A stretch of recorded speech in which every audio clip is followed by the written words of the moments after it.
Why would you write a book when you can make 100 times more money writing a long-form AI prompt? Nobody is talking about this AI trend, and I think it is a tidal wave hiding in plain sight. If you write nonfiction content, doesn't matter if you're an author, you want to be an author, or you're just someone who writes content on the internet. The old model was to sell access to your thoughts, insights, stories, and ideas in the form of a book. And the price point for a book has historically been $30 or less, right? Depending on hardcover, paperback. But now with AI, there's a completely new use case for that book that you've just written or the book that you want to write. And this has raised a really interesting question for me as both a writer and an author. I could write a book, 300 pages. I could sell it for $15 to $20. I would guess with my size audience, if I self-published it, that book would maybe make me like 100 grand in the first year. That sounds amazing. Until you start to think through, I could write the exact same book. Every single word is the same, but I could sell it as a long-form training prompt. And all of a sudden, that book doesn't have a price ceiling of $30. I could charge $300 for it. I might even be able to charge $3,000 for it, depending on the information, the problem it solves for the person who's reading it. Or I could take that exact same book and I could wrap a SaaS tool around it. And instead of selling a $30 book once, I could sell access to the information in the book, which is what powers the AI wrapper and platform, for $30 a month. So it's a fundamentally different business model. The point is, it's actually the same information. A book and a long-form training prompt are the same thing. And in the age of AI, you can now monetize long-form text-based content in new and exponentially more valuable ways. Now, every time I come up with an idea for a nonfiction book, I can't help but ask myself the question, why would I sell this as a book when I could make 100 times more money selling it as a long-form prompt? Which is what I want to jam on today, okay? First of all, why books have always been training prompts for human beings, and why that information is better leveraged inside of AI. Second, how proficient nonfiction writers have built one of the most valuable skills in the age of AI. They just aren't monetizing it effectively. And third, why I believe once nonfiction writers and authors start to see their craft through this lens, they are going to write fewer and fewer nonfiction books because the opportunity cost is going to be too great. They're going to recognize that they're leaving too much money on the table. Again, nobody is talking about this AI trend, and I think it is going to dramatically change the way nonfiction writers monetize their knowledge. So let's riff on each of these points. What is a nonfiction book? Well, the reason I say that nonfiction books have always been long-form training prompts for human beings is because what is the goal of reading a nonfiction book? Well, the measure for success of reading a nonfiction book is either entertainment. So that was fun, that was interesting, that told me something I didn't know. I always think of like the book Freakonomics. Falls in this category, right? If you've ever read the book Freakonomics, it's all these interesting stats and just reflections on society, nonfiction book. You read it, you're like, oh, those are a bunch of really interesting things I didn't know. They're fun dinner party facts, but you don't really do anything different after reading that book, right? It's knowledge, it's interesting, but it's mostly entertainment. Malcolm Gladwell books are very similar, right? You read The Tipping Point and you're like, that's interesting, but it doesn't really change your behavior in any way. There's nothing wrong with that. It's just a certain type of nonfiction book. The other type of nonfiction book is knowledge. It's very how-to. And the measure for success is that you, the reader, you now know the right way to do something, which in theory means it changes your behavior. So if that is the goal of a nonfiction book, AI is just leverage. And AI is leveraged specifically through the repetition of tasks. So it's worth considering the outcomes of these two different paths, right? If I write a book, if you write a book, that book will achieve its measure for success, that nonfiction book, not with 100% of readers, right? With a very small percentage of readers. Because first you write the book, you explain how to do something, you hope that it changes people's behavior. But few people are going to read that book, right? It's not going to be everyone on planet Earth. It's going to be the people in your ecosystem. So a few people read that book. And even fewer people finish the book. And even fewer people implement the knowledge from the book and then successfully change their behavior. But if you write the same book, and that book trains AI with so much context that it successfully generates a result over and over and over again, then you achieve the measure for success more objectively across a wider number of people, right? Because when a human being reads a book is really just a training prompt for your brain. You read something, you learn it, you see the world differently, or you adopt some new methodology or way of doing something. And the ultimate result is you hope that it successfully changes behavior. But human beings are fickle. Just because you tell them the answer doesn't mean they're going to go do it. Most of the time you have to hear something 10 times, 100 times, 1,000 times before you change the behavior, right? Simplify and think about it for a second. AI objectively accomplishes the measure for success more often and more reliably. The problem and the continuous problem with AI is that, yes, it can achieve that if you train it correctly, which is no different than a human being. But when you train AI correctly, it is able to generate the result more objectively, more often. And so it's interesting to think about, right? The prompt version of your book will lead to a greater share of positive outcomes than the book version of your book, right? 10 people read your book, only one person out of every 10 successfully implements the knowledge. You helped 1 out of 10 people change their behavior. The prompt version of your book, let's say it's wrapped in a SaaS wrapper and it acts as a long form prompt, 10 people use the SaaS wrapper, maybe 4 people out of every 10 successfully generate the result. Behaviors changed because AI is helping them achieve that outcome objectively more often. So you actually help more people, which, if that's true and your goal is to help as many people as possible with your nonfiction writing, it's worth considering that the book version might not be the most helpful version anymore. And I think this is one of those things that you have to really sit with this for a second, because it requires you to see the world in a completely different way. And I've found, I've been writing on the internet for 15 years now, maybe more. My entire life, all I've wanted to ever do is write and be a writer. And I love literature and I love the idea of being a writer. But at the same time, you have to look at the ways that the world is changing. And fundamentally, that means letting go of your expectations of what it means to be a writer, especially with nonfiction work. Like a lot of the best-selling nonfiction books, Thinking Fast and Slow is a great example. They're based on data. They're based on studies. They're based on topics where the author has spent 10 years digging into a specific domain and really crystallizing their thoughts and creating frameworks. And right, it's very detailed thinking. And I think the same way that people romanticize becoming a fiction writer and associating it with someone like Hemingway, it's like you go off to another country and you're in the jungle and you are inspired and you write this amazing short story, right? People do that with nonfiction as well. And nonfiction, they sort of idolize as this person is, they're this industry leader and they're so ahead of their time and they spend all this time thinking and, they have their cabin in the woods and they go away and they write their perfect book. And you have to recognize that that might not be the best version of your knowledge anymore. Not only is it not the most monetizable, but it might not also be the most helpful. When you really sit there, it's like you have to separate the ego desire of, I want to be seen as this fancy schmancy author, and what is the real desire that you have in the world? What is the goal that you're trying to accomplish, right? What helping people has nothing to do with you, right? It's like you have some other goal. And so I think this is one of those things that requires some time to sit with. And I think that a lot of writers are dramatically underestimating what this is going to do to the landscape. Which leads to the second point.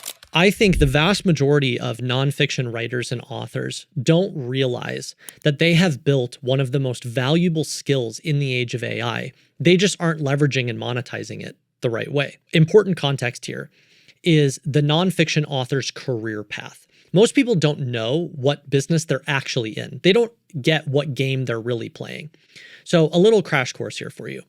Nonfiction authors don't make very much money off of their books. The typical advance for a nonfiction book is between 20 grand and maybe 100 grand. Okay. And that advance is spread across 2 to 4 years. So you're not talking about a $5 million advance here. Okay. And when you see a nonfiction author get a 7-figure advance, it is always based on either celebrity or audience. So either it's, Matthew McConaughey writing about his life, nonfiction. Okay, 7-figure advance, sure. Or it's Ryan Holiday, 500 million views on his Stoicism content every year, every couple months. I don't know what his stats are, but has a massive distribution engine, right? He gets a 7-figure advance.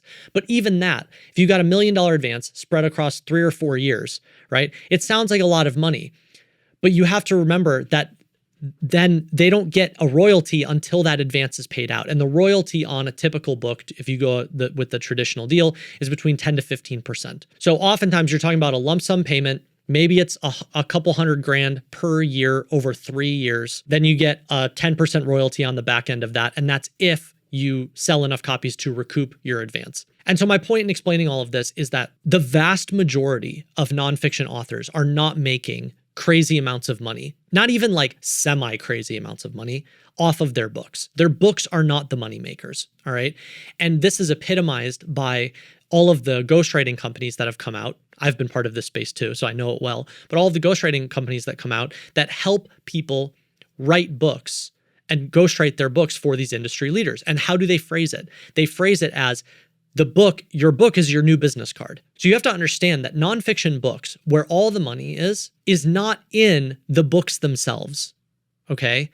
The game isn't about selling books when it comes to nonfiction. The game and the reason that so many people, especially like industry leaders or people who want to build personal brands or be seen as an industry leader, the reason they write books is to leverage them for other opportunities. And those other opportunities are almost always more lucrative. And the big two are speaking or consulting. So you write a book about an industry or a niche, and then you get speaking gigs on the back of it. Or then companies reach out to you because they want you to consult for them on the back of it, right? You look at all the big nonfiction authors. James Clear, yeah, he wrote Atomic Habits, total lottery ticket. You're not going to recreate that. But even still, what does he do? He speaks and he does consulting. Ryan Holiday, in addition to his books, what does he do? Speaking and consulting. Mel Robbins, what does she do? Yeah, she has books that sell a ton, speaking and consulting. That's actually the business model that you're in. And 1% of 1% of nonfiction authors, then yeah, they make some money from their books or they get a big advance once every 4 years or something like that, right? But that is very different than the world of fiction, for example. The world of fiction, you've got James Patterson, who's written 150 novels, right? John Grisham, 100 novels. Fiction is more about volume because you are monetizing the library of books. Nonfiction, you're not in the same business. You're in the business of writing a book in an industry, in a niche, and then laddering it up to more lucrative opportunities. Now, here's what's interesting. This is how it's been in nonfiction for the past, at least 20 years. Definitely before. You could go all the way back to the days of Napoleon Hill. The book is the entry point for other opportunities like speaking, consulting, advising, come work with my business, etc. With AI, though, you have a whole new career path emerging and all sorts of new business models emerging for nonfiction authors. Because if you take your long-form book, and you have to realize that your long-form book is really text-based insights and findings and stories and examples that there's no reason why that can't all be treated as a long-form prompt. When I sit down to write AI prompts, the way I write an AI prompt is really no different than the way that I write a book or a book chapter. So you have to start looking at your book or your books or the content that you create, nonfiction content, as training data. Now, what are all the ways that you can monetize that training data? Well, like I mentioned earlier, you could take a book, you could take 300 pages, long form prompt, you could build a whole micro SaaS tool around that. The prompt is actually the IP. That's what's so interesting about all these like ChatGPT wrappers and things like that. If everyone is leveraging the big AI models, the first differentiator that everyone talks about is, well, it's all about the wrapper. The wrapper being the front end platform, the user interface. And yes, that can be a differentiator, right? Instead of having someone interact with ChatGPT directly, you can make a lot of those decisions for the person, reduce the decisions down into a simple platform that you interact with, couple buttons, these generate these outputs, right? And so the wrapper, the UI, is a differentiator. But I think the real IP, and this is what it's like the opportunity that so many people are missing right now, is yes, you have a wrapper, but inside of it is a 300-page book. And that book is a long-form prompt that gives very specific context to the AI model that is powering the wrapper. That is the true IP. Anyone can copy a front-end design. It's very difficult to look at a front-end design and go, I'm going to recreate it. Wait, why aren't I getting the same output? The reason you're not getting the same output or as quality as output is because the models have different context. The models have different training data. And if one model has a 300-page book that hasn't been published anywhere else, and that book lives inside that model and gives very specific context to that micro SaaS platform, the output of that micro SaaS platform, aka the final product, is going to be dramatically better than anyone else who copies just the front end design. They're completely different things. And so you have to start looking at the book that you write as massively valuable IP. And so you don't just have this model where you write a nonfiction book, you sell it on Amazon, or you take a trad deal and it goes into bookstores, whatever, and then you sell a couple thousand, 10,000, 100,000 copies, and you ladder it up to speaking and consulting. That's great. You can do that. But I mean, why would you not just take the same book and get a designer to wrap it in a micro SaaS platform, and then instead of selling $20 or $30 books, you have a platform that leverages your book and you charge $20 or $30 a month. You just completely changed the business model of selling books. You're not selling one-off books, you're selling subscription and access to the information inside of the book that yields some sort of output. You could do the same thing for B2B. I look at all of these big companies that want to leverage AI. What is the single biggest bottleneck? The single biggest bottleneck, especially at large B2B companies, is not the ability to build front end or even back end systems. They all have massive teams of developers and designers and all of the talent they need. The fundamental problem, the core bottleneck, is not the building of the tool. It's not the front end design. It's the IP. It's the thinking. The thinking is always the highest leverage thing, right? So if you're Salesforce and then Malcolm Gladwell comes along and Malcolm Gladwell's like, I've spent the past 10 years, for whatever reason, I don't know why he would do this, but you get the point. He's like, I spent the past 10 years being obsessed with sales. I've done all these interviews with all of these like industry leaders, and I've extracted all of their most valuable frameworks, and I've distilled them down and like examples and context and explanation and all. And I wrote a 300-page book, everything you could possibly need to know about this specific sales framework. You could sell that as a book, and he might sell 100,000 copies. Or it's worth asking the question, what would happen if he went to a company like Salesforce and said, or I won't publish it as a book and I will sell it to you as unique IP? How much does Salesforce buy that for? If you're a multi-billion-dollar company, all of a sudden buying a book for a couple $1,000,000, $10 million, if it successfully solves a repeatable problem and there's costs and ROI associated with that, there is no reason. I can see a world where a billion-dollar company buys a book as a long-form training prompt, aka IP, for $10 million. And what's so fascinating about that is all of a sudden you go, so wait, that means that there's more than just the big 5 publishers in the world. You don't just have to write a book and get it bought by Penguin Random House or HarperCollins, Simon & Schuster, and they're going to pay you a fraction of that. They're going to be like, sure, we'll buy your book for $100,000 and we'll give you a 15% royalty. You change the context of that conversation and you go to a massive technology company and you're like, I'm not going to publish this commercially and I'm going to sell this to you individually as IP. And I can see a world where very smart nonfiction writers and authors start to realize that the most lucrative way of monetizing their way of thinking and their insights and their research is actually not in books anymore. And this has a lot of really interesting implications. And I think it's going to be one of those things where once writers start to see the world this way, they're not going to unsee it. The same way that I have, as of recently, every day I come up with a different, oh, that would be a great book to write. And in the past year, I've come up with a dozen different nonfiction book ideas. And every time I've started to outline one of them and just put some ideas down on paper, seeing how much potential does this have. More and more, I ask myself, why would I write this as a book? Because it's not the most lucrative way to monetize that knowledge, that information. What would this look like if I turned all of my thinking here into a really long form prompt and I got a designer to build a ChatGPT wrapper around it? What would this look like if I wrote this out and I bundled it with a low ticket product? So I give some education on how to use it and I train people on how to use this prompt, but I've distilled all the frameworks for you. All you have to do is copy paste this prompt into a ChatGPT model or Claude or Gemini, and you'll get similar outputs because I'm giving you the training data. Now I'm not selling a $30 book. I'm selling a $350 text and video course with an incredibly valuable asset inside of it. I could do that with a high ticket group coaching program. Hey, I'll train you on all of these skills. And by the way, I will show you how to automate all of them. And I'm not going to just show you how to automate them with AI, but I'm actually giving you the training data for each individual thing you're trying to automate. It costs 10 grand.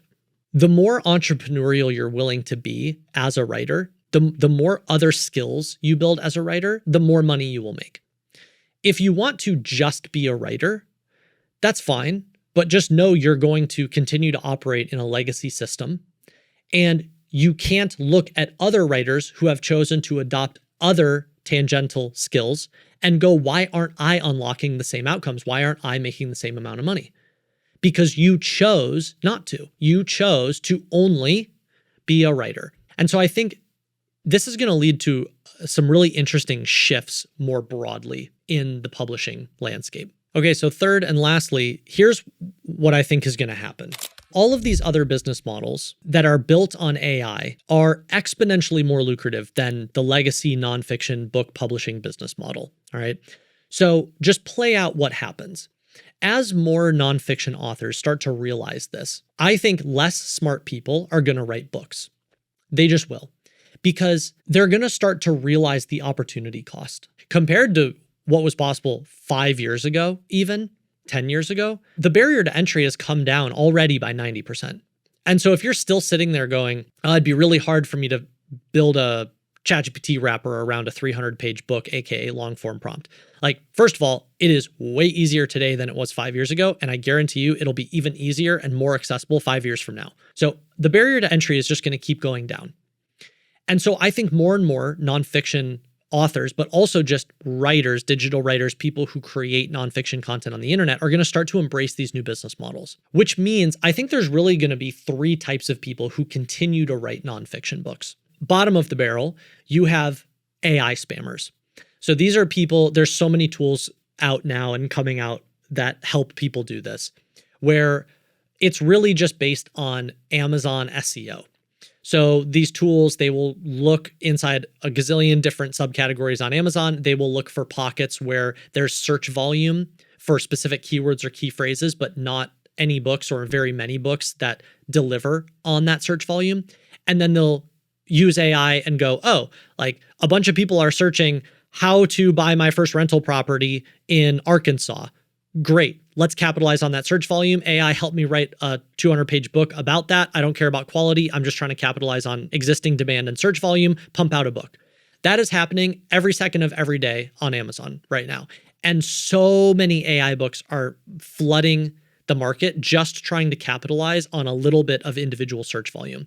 And because you can use AI to write these mediocre books, it doesn't matter if each individual book is only making you like a couple $100 a month. You can churn out hundreds of these books each month, and all of a sudden you're generating serious revenue. So you have the AI spammers, and I think that's only going to continue. And whatever, it is what it is. The second group of people is just going to be uneducated nonfiction authors. Okay. So this is going to be the group of people who don't embrace or don't want to embrace AI or these new business models. They just want to keep operating in the legacy system. They don't want to let go of the old dream of what it means to be a quote unquote professional writer. And as a result, they are going to earn a fraction of what their knowledge is worth. And that's just how it's going to be. They're going to fight it. They're going to resist it. They're going to purposefully remain uneducated. And then they're simultaneously going to complain about how it's so hard for them to make a living as a writer. And I've watched this same trend exist in a lot of different forms over the past decade. And this is going to be the most accelerated version of that same fundamental decision. It's people who embrace new technology and people who don't. You could see the same thing happen in the late 2000s, early 2010s, when Amazon self-publishing platform was really picking up. And you had all these like very mediocre but entrepreneurial people and entrepreneurial writers start self-publishing a lot of content on Amazon. And they started earning way more than more professional writers with more status that had taken traditional deals. It was the same thing. It was just people embracing the new technology versus the people who chose to not embrace it. And so this is just going to be a more accelerated version of that. And then the third group of people who I think will continue to write nonfiction books as they have been, will be already rich industry leaders. So someone like Ray Dalio might continue to write books because he's already made all his money building a multi-billion-dollar hedge fund, right? So I could see these types of people continuing to write legacy nonfiction books for status, for reach, perceived value, building their personal brand, giving back, right? Like I get it. Everybody else and anyone with an ounce of entrepreneurial spirit is going to start to realize that writing nonfiction books yields pennies on the dollar. And they will instead focus on writing 300-page long-form prompts and monetizing their knowledge in all of these new ways. And I'll be honest, I do not really know the impact that's going to have on the broader world. I don't think any of us know what this new technology is going to do across every sector. The only thing I do know is that it's happening.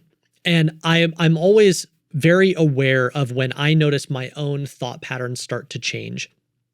And I have noticed a massive shift over the past year or two where I've been coming up with nonfiction book ideas for a decade, and I've written 10 different nonfiction books. And I've always wanted, I always was enamored with that. And I always wanted to, and I always thought that was so cool. And I love writing nonfiction. And more I'm getting to a place where I'm having a harder time rationalizing writing my next nonfiction book and my next nonfiction book, because I can see that the model underperforms by such a dramatic amount that it's like I can't stomach investing 300 hours into writing a book and selling it for $20 when I know I could instead sell it for 10 times that, 100 times that, just in a different business model. And I think what's really accelerated this is, AI aside, what's really accelerated this is also building and selling digital products. Because a low ticket or even a high ticket digital product, text and video course, maybe you add on some coaching or a community element, right? But really this idea of selling information on the internet, the same thing is also true there. It's like, why would you spend all this time writing this nonfiction content explaining how to do something and then charging $20 for it, when all you would have to do is take the exact same content, literally change 0 words, but record some videos of you giving additional context and talking over it, and you could charge $300 instead of $30. Same thing with paid newsletters. A paid newsletter is really just a book that never ends. So why would you write a standalone book that gets, especially with nonfiction, probably gets outdated 2, 3, 5 years later? Most nonfiction books, especially how-to books, have a very short shelf life, 5 years or less. Why would you write something that has a short shelf life and you can only sell for $20 or $30? There's a perceived price ceiling, and it's a standalone. People buy a book once, they typically don't buy it twice. And if they do, it's because they gifted it for a friend, right?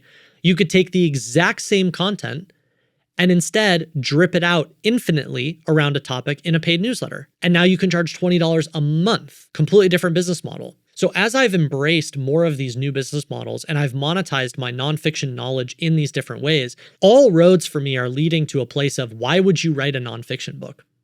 And I think that is a really interesting question to sit with, because it almost is accelerating the broader problem that I've always seen in publishing, which is in nonfiction, if you have a big audience, you've built yourself as a creator, a digital writer, a YouTuber, even an industry leader who's built an audience or email list or someone, you will almost always make more money self-publishing. And I tell this to everyone. And yet the vast majority of people, very smart, very business savvy people, still take the traditional deal. And they take it because they want the perceived status. It's not about money. It's about, I want to be chosen by a publisher. I want people to think that I'm a big deal. And the AI trend here is going to take that problem and accelerate it to a degree that I think people aren't really aware of yet. Because right now, if you had self-published it, maybe you'd make 5 times more money or 10 times more money than the traditional deal.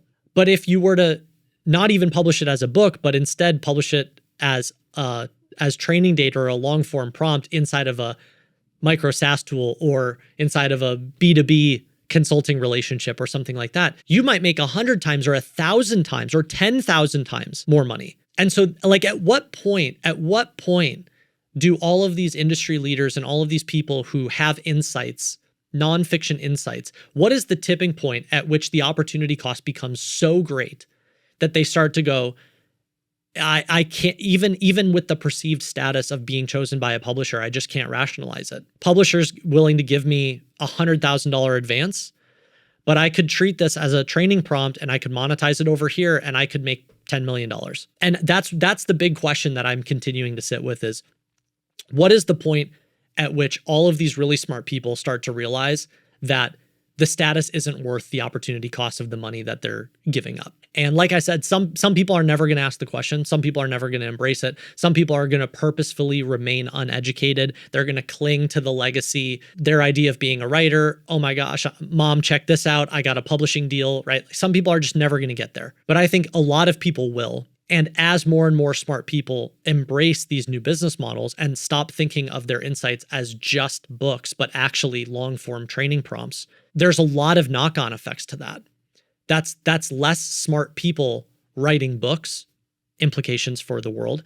That's less smart people writing books, aka fewer available products to buy from traditional publishers. Interesting, right? That's more differentiated SaaS tools. That's more IP. Like there's just so many implications to that. And so I really just wanted to make this video and share this because I think the age of AI is changing things so quickly that it's not necessarily about giving answers right now. It's about asking the right questions. And so my goal here isn't to tell you, here's the answer. My goal is to tell you these are questions that I am currently wrestling with, and I can see the ways that wrestling with these questions is already changing the way that I start to make decisions and make decisions about how I want to deploy my time as a writer and how I want to monetize my insights and my knowledge as a writer. And so I encourage you to sit with these questions too. And if you're sitting there thinking, I want to write a book, especially a nonfiction book, I think we've officially entered the beginning of an age where the first question you should ask yourself is, does it have to be a book?